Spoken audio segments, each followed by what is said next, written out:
Hey guys, Mike from Urban Automotive, Oakville, Ontario, Canada. Here today with my man Drew. Hi guys. Drew, we often get questions from customers when we are telling them that we want to do an alignment check on their vehicle. Why are alignment checks important? Well, as we know, tires get expensive and all that, and trying to get the most life you can out of your set of tires is what our goal is, and making sure they're all pointed in the right direction so they're not going to prematurely wear is part of the reason for doing the alignment check. So how does a vehicle get out of alignment? Really is just driving potholes. You know, sometimes you might, scrub a curb or hit a, parking stone in the parking lots. Any little thing can really upset, but mainly, pretty good shots, or even just overall, as the life of the car progresses, the suspension will start to sag, and everything that has the adjustment in it, they stay the same length. So if it starts to sag, it might start to toe in some, or, depending on how the suspension's designed.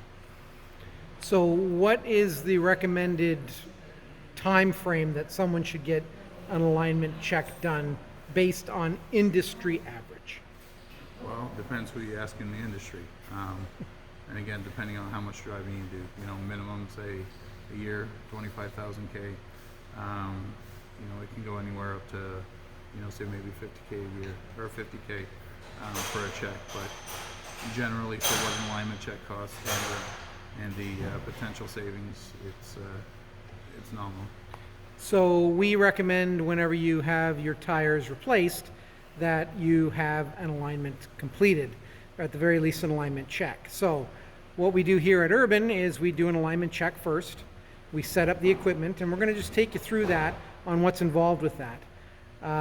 Then based on that, if the vehicle is out of alignment, we then proceed to do the adjustments. After calling you to get authorization to complete the four-wheel or two-wheel alignment, depending on what is required, the following is what's involved with doing that.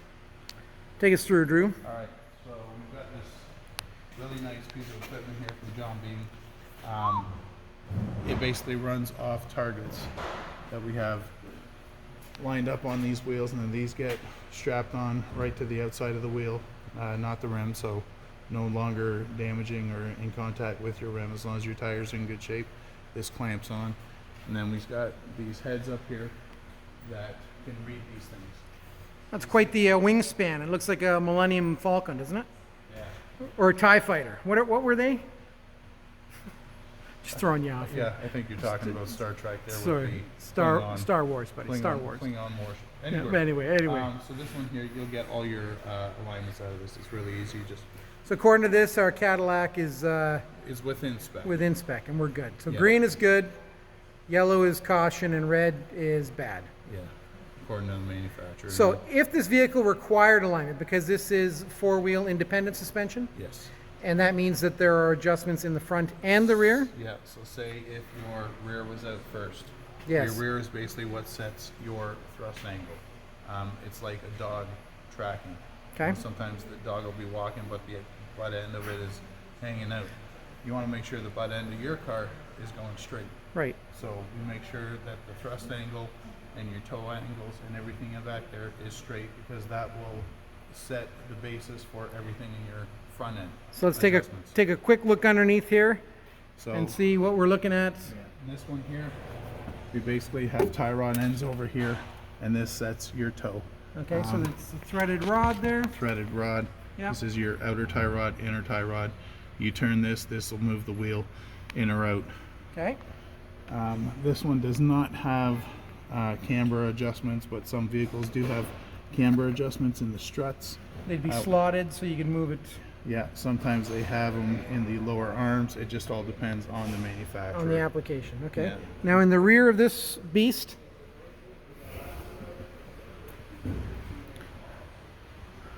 Rear of this one here, as Mike said, independent rear suspension. let's see if we can Yeah. get your lightsaber there. These are the toe adjusts here in the front, and that's how you adjust your toe in here. So if you adjust this rear, it will throw the front out. It'll throw the front out. It will move the front anyway, whether Yeah. it throws it out or not. Yeah. So when you do a rear adjustment, chances are you're going to need to do the You need front to do again. the front. Now, with a lot of the modern cars, a lot of the newer vehicles all have adaptive cruise, lane keep assist, ADAS. ADAS. Yeah. All the real nice bells and whistles that help you drive, not have you pay attention as much, even though you're supposed to. Very important with those because they are set from the factory when all the wheels are pointed straight. And over time, if you happen to hit a curb or a good pothole that throws your wheel out of alignment, we need to put it back straight.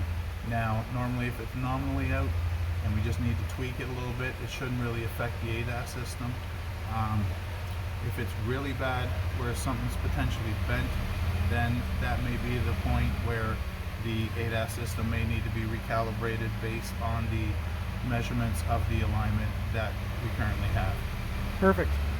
Okay, is there anything else we need to say for customers that are inquiring about alignments? Well, alignments are cheaper than sets of tires, that's for sure. That's very true. Yeah. Thanks very much. So there you have it, folks. If you or anyone you know has a vehicle that's steering wheel is off center, maybe the car's pulling left or right, you have poor fuel economy or tire sets that are burning on the edges, you probably need an alignment. Urban Automotive, safety first. Thanks for watching.